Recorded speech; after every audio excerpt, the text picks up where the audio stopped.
Hey, Eric from Teachers Talking Tech here. So today, I wanted to talk about app smashing a little bit with iMovie and GarageBand. GarageBand is one of those apps that I think a lot of people don't play with because it seems like it's very complex and complicated. And it is a little bit, but there are some basic things you can do that really work well with iMovie. Now, if you've ever made a project in iMovie, one thing you may have noticed is when you go to the audio and you want to go to their theme music, right? They have a couple of loops here that are really basic and they're good, but you get tired of them. When you hear them over and over, they get a little cheesy. So let's talk about how we can easily make a quick loop track in GarageBand. Now, when you open GarageBand for iPad, it has all your projects right here. You just hit plus button for a new project and create a new song. Now, I know I said loops, but we're going to be talking about tracks. So you're going to make a song.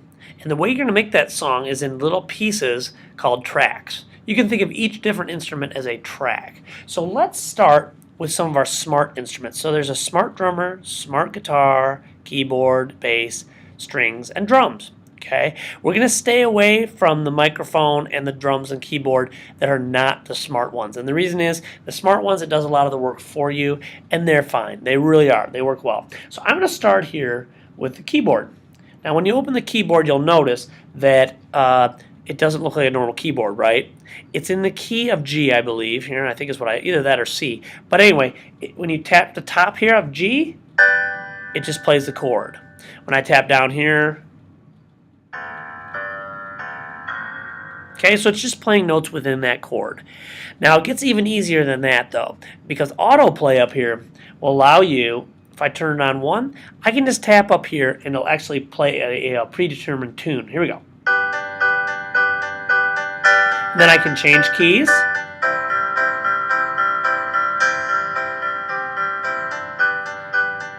Right? So how easy is that? Now, the things you should know about before you get any further are these two up here. The settings, this is where you determine what key you're in and also how fast you want to go, your tempo. All right. Now I'm in C major. I'm actually going to change that to G major because, why not? Okay.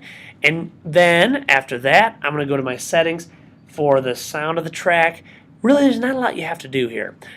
You can do this later if you want to add echo or reverb to the track or to how the piano sounds. Sometimes I do that. Also, this quantization. Oh my gosh, is that hard to say? This will allow you, if you're playing the piano like freehand, and maybe some of your notes aren't right on the beat, it'll automatically put your notes right on the beat if you turn that on. So really cool.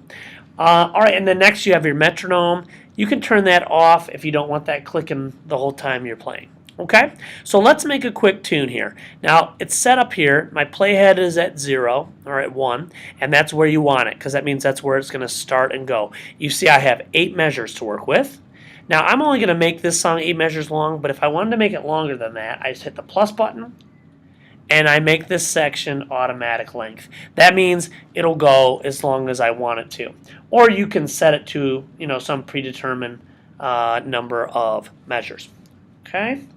So since I set it to 8, what you're going to notice is when I get to that 8th measure, it's just going to come back and start over again. So let's do this. Let's record our first track, which is the piano in the song. Let me hit record. It's going to do 4 clicks, and then I can get started.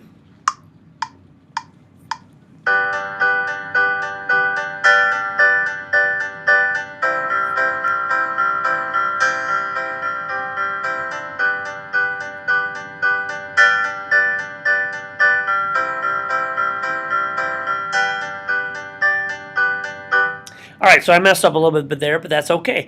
If you mess up, you just hit that undo button and record it again. Alright, so now the next thing I want to do is I want to check out my track. So I go right down there. This is another important button here. This takes you to what your track looks like. Right there it is, my grand piano. There's the track.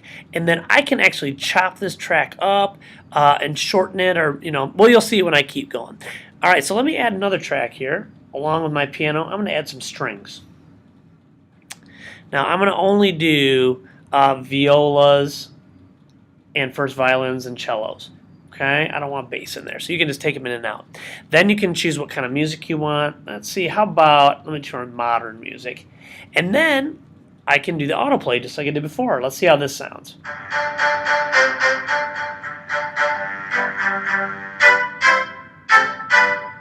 All right, that's interesting. All right, so let me record with that, and just remember all I was doing is G and C. So I'm going to hit record, and I'm going to go along with it. Here I go.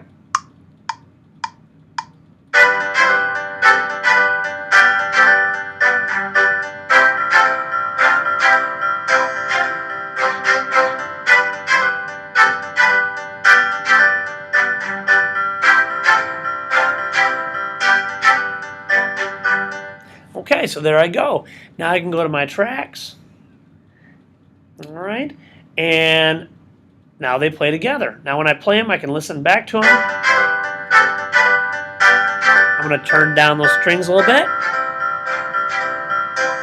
I can mute them just to hear a track by itself, or hit the headphones. That means I only want to hear that one track. Okay? And there we go. Now let's try one more track here. Let's add some drums. So the smart drums are kind of cool here, which if you don't see these on yours, it means you need to update your version of GarageBand. This is fairly new. But you can add a drummer right in there. Okay? And basically you have like Magnus and Logan and all these kind of guys.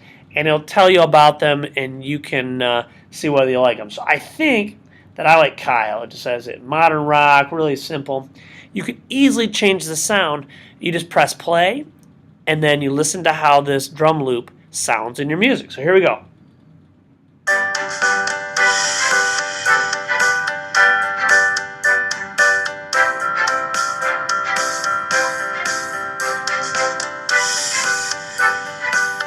All right, there we go. So that sounds good to me.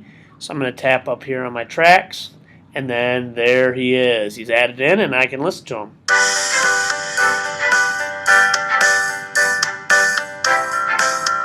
All right. So, I mean, you can see how quickly I did that. Not only that, but let's say if I want to delete that track, I just tap and delete. Then if you want to, another really cool trick is are these loops up here. So you can actually go to these Apple loops, and you can look for, I just want drums, and you can go through and listen to these, and once you find one, all right, so I took the cowbell here, and I can just drop it in there. I can drag it to make it the right length, and off we go.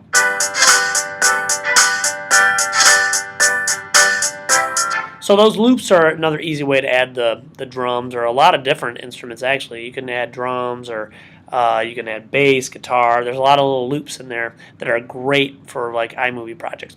Okay, so let's say I'm all done now. I'm ready to put this into iMovie.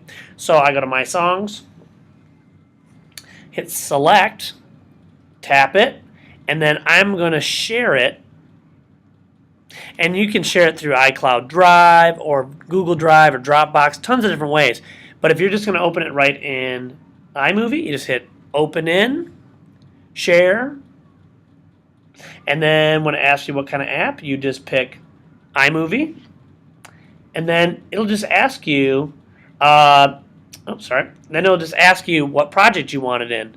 So do I want it in my last one, or do I want it in a new one? I'm going to try it in this one. So it opens up my movie, and then it drops that song right into here. So when I play it, off it goes. Okay, so now you just added your own personal song to an iMovie project. Hopefully this was helpful. If you have any feedback or questions, you can email me at teacherstalkingtech.gmail. at Gmail, or you can search on Facebook for Teachers Talking Tech. Hopefully this was helpful for you. And I hope you guys have fun playing with GarageBand and with iMovie.